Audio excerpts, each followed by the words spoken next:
the biggest news in the world, apart from the pandemic that's running right outside, Joe Rogan moving to Spotify. So anybody who doesn't know what's gone on, Joe Rogan has signed an exclusive long-year deal, multi-year deal, probably 3 or 4 years with Spotify. The rumored amount was 100 mil.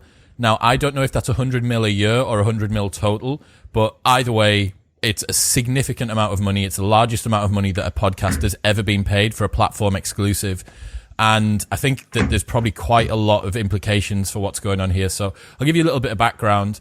Rogan announces that he's moving the entire podcast to Spotify. Every old episode will remain on YouTube, on Apple Podcasts, Stitcher, wherever else you tune in. But from the end of the year, it will be new episodes will only exist on Spotify, and Spotify are going to create a video platform exclusive, like create a video hosting platform in the just app. For Joe. Well, I'm presuming they will roll it out thereafter, but like on Apple Podcasts at the moment, you can actually create video podcasts. Brian Rose breakdancing in the stairwell. They've had that for a while. We did it ages ago, but it rams your allowance, your storage up, on your hosting platform. So yeah, Spotify say that they're going to do that, all of Rogan's old stuff, but this means no more YouTube. It means no more Apple Podcasts. He will continue to upload some clips to YouTube on the JRE Clips channel, which is good, I guess, for him, for the searchability, virality, people discovering the podcast. But full episodes, the only place that you can get them for presumably the next couple of years at the very least, is going to be Spotify. That's audio and video. And then he announced that the Spotify share price closed 8% up that night, and then the next day did another 10%. So Spotify paid what is rumored, he hasn't said it, Spotify paid around about 100 mil for Joe Rogan and increased their market cap by 5 billion. So that's a 5,000 times return. 5,000? Pretty good move. 500. 500? No. 50? Yeah. Oh my God. 100 million. It's yeah, best 50. to not. Whatever. Well, it's because it's America million and UK billion as well, right? Because there's imperial measurements, isn't it? Yeah, I know. How many is it? Can you tell me that in old money, please? What is it in stone? Yeah, it's 17 pounds and 4 ounces. So, Rogan's made this move, 100 million to increase your market cap by 5 billion. No matter how many times that is, I know that's a good deal. Some of the other interesting things, Spotify pledged to spend 500 mil on podcast acquisitions during 2020. Now, a big chunk of that's gone on Rogan, but I don't know whether you guys know that they bought Anchor last year. Anchor lever without you. I anchor lever it. I anchor lever it. You mean Anchor like the butter manufacturer? Yes, and them. They bought every business that has the name Anchor. Now, what is Anchor? So Anchor is a podcast hosting platform. It's one of these new ones. So are you guys still on Libsyn? No, you're on Blueberry. We're all over the place. The better podcast platform. The one that no one uses, that always breaks on you. The one that all of WordPress uses, that's never broken. That's a lie. Don't lie. Anyway, so it's similar to that, but there's this new wave of podcast hosting platform like Anchor, and what they allow you to do is actually create and edit your podcasts in the web app. So it's like GarageBand integrated into, so you upload your single file, you can clip stuff, you can add in intros, outros, upload your media library and stuff like that. See, there's a lot of low-hanging fruit for that, and it's mad that it's taken this long, given where we are in the curve of podcasts, for something like that to come along. I think there's a lot of stuff related to the Spotify Joe Rogan takeover that has pointed out like how many gaps there are in, like, really obvious gaps that you could easily take over. I've got some cool stuff for you guys to think about, and I can't wait to hear your thoughts on this. And also, everybody that's listening, I want to hear what you think. This is a big move. We are, myself, Jonny and Yusef, are very interested in terms of both creators and consumers in the podcasting space. So it's like, it is the biggest news that's probably going to happen for quite a while. Patrick Bet-Davies from Valuetainment reckons that within the next 5 years, we will see a $1 billion podcaster deal, which probably doesn't seem too ridiculous considering that Rogan's already managed to get 100 million for his deal.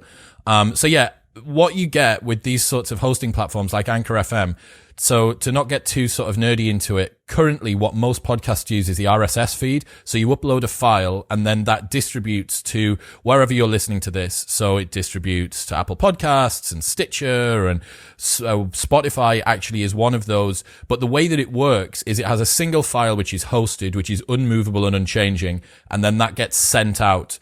It's syndicated to all of these different platforms, right? They're just a glorified RSS reader.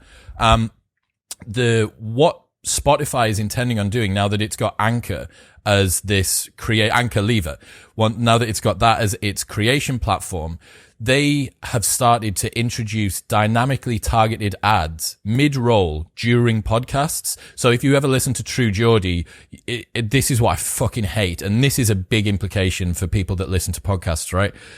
Listen to True Geordie and halfway through, there'll just be an advert for W.H. Smith's read by some fella, like studio quality, like...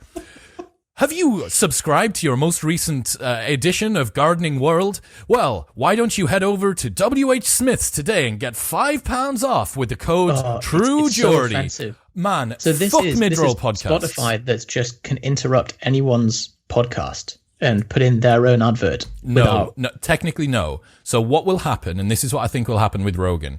Rogan was making somewhere between, not including YouTube ad revenue, he was making somewhere between 50 grand and 150 grand per episode based on his CPM. He does about 150 million downloads per month. He'll have discounts on the long-term deals, people that's been with him for years, like Stamps.com have been with him for 7 years.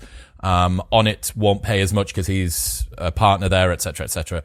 But Cash App has been with him for forever. Yeah. I think Squarespace as well, or like Wix or something. So what will happen? I don't think Rogan will be doing any more pre-roll podcast ads. I don't think he'll need to. Spotify might have even stipulated that he's not allowed to as a part of this deal. But what you will potentially start to see if you're not on Spotify Premium is that you will be targeted with dynamic ads put mid-roll into the podcast. And what this means is that we're moving from, I saw this analogy online, and this is kind of the bit I wanted to give over to you guys.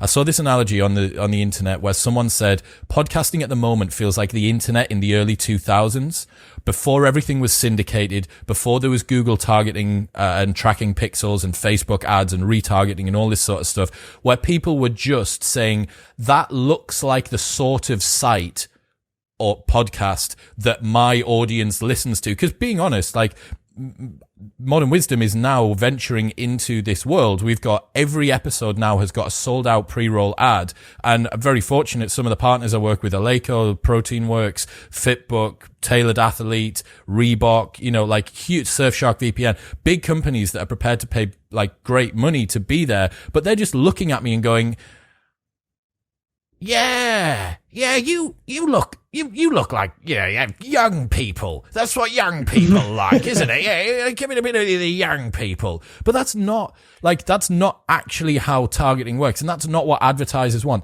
Like, using a fucking discount code to track sales. Like, what would you say, Johnny, if I was like, the most sophisticated format we have here is that someone's got to enter this particular bit of text? Well, the worst thing about it is that, like, you're relying on the person reading out an advert for you. Like, you're spending all this money, and then the way that's delivered is you basically send someone a text file that they have to read at the start of the podcast. You think, well, that being said, I think that, so there's two types of ads. There's dynamic and there's baked in. So the baked in ads, the host read pre-rolls, are more expensive. And that's because making the host put it in their own words converts better.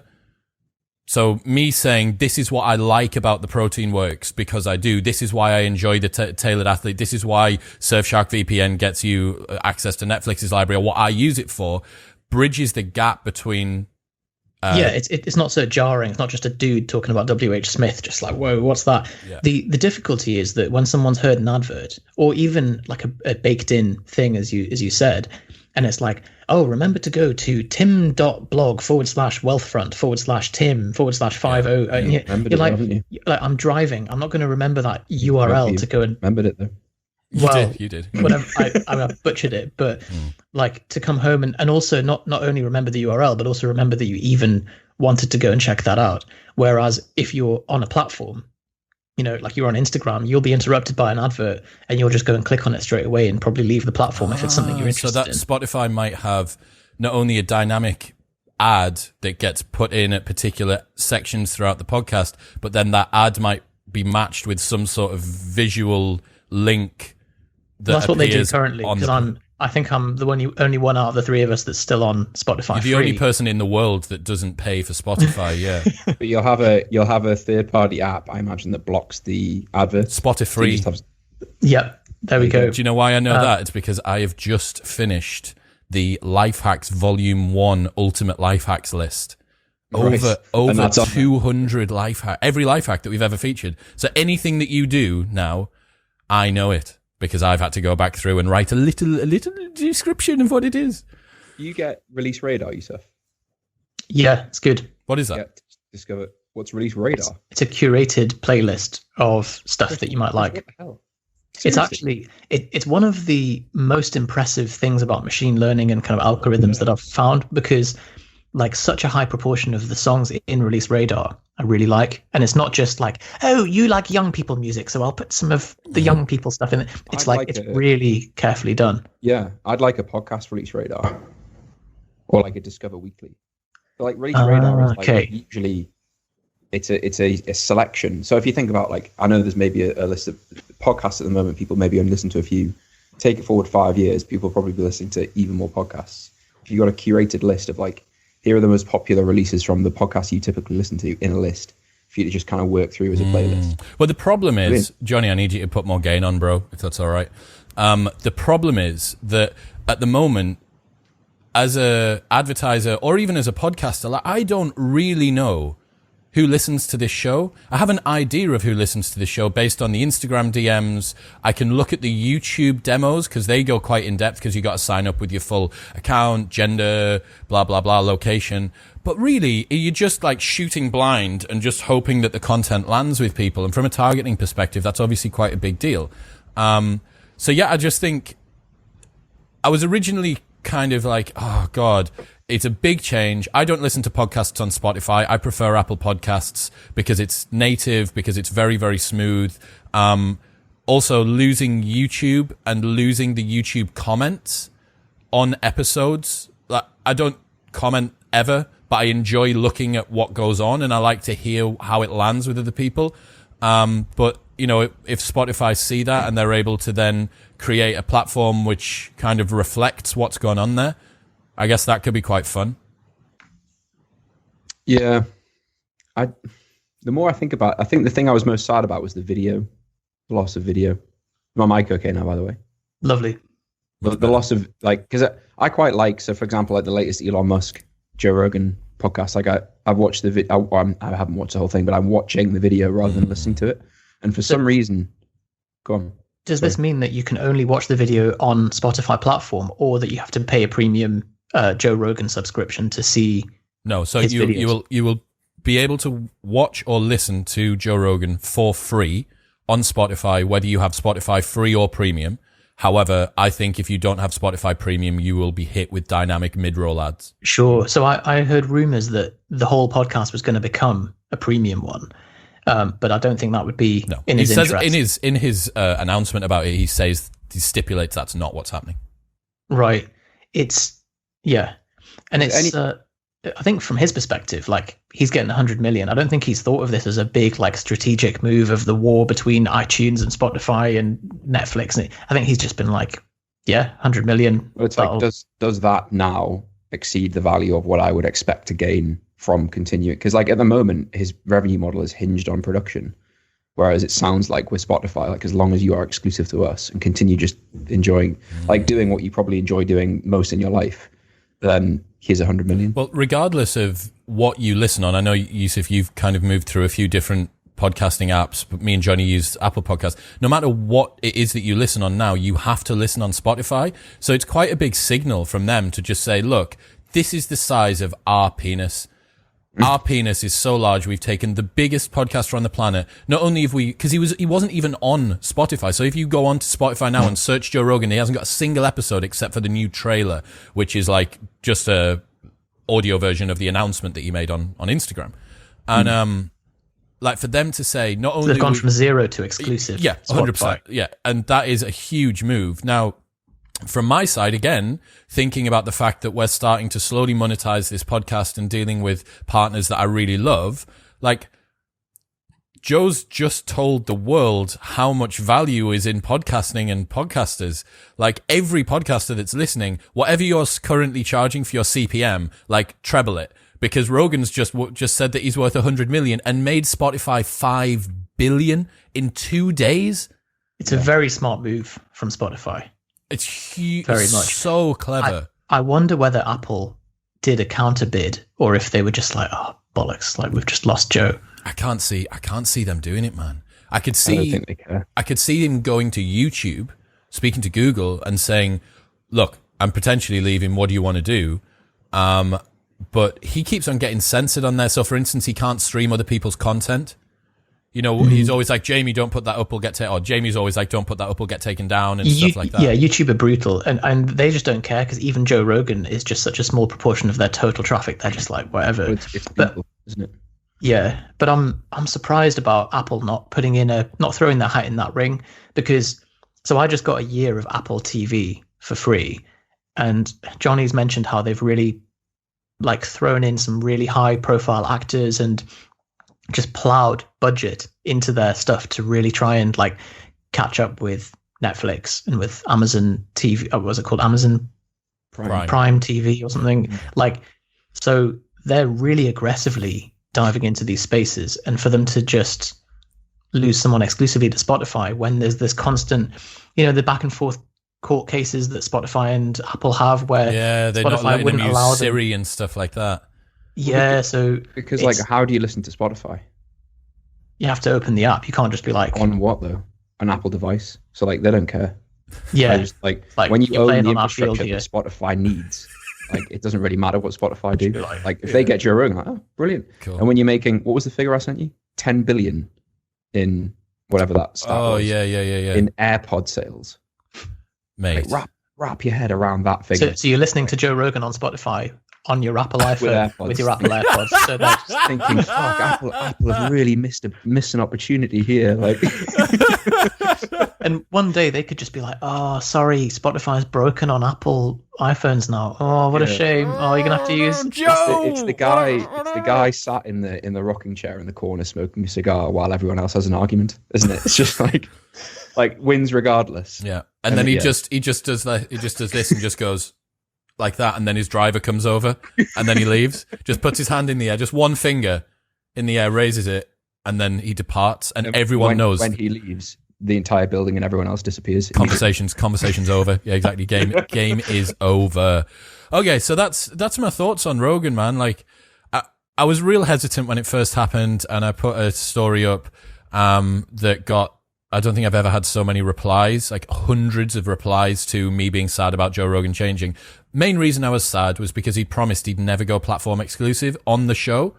I'm like, people's priorities change. I get that. I just hope that it doesn't damage the quality of the content, you know, because he's my sort of podcasting role model. He's the person that I've taken the most inspiration from. He's who I listen to the most consistently across time. And I just don't want the show to be damaged, you know, like people don't listen to him because of the fucking platform. They don't listen to him because of the ads. They listen to him because of the quality of the content. And if this enables him to put out better content, then I'm happy to pay the price of a little bit more friction of having to use Spotify.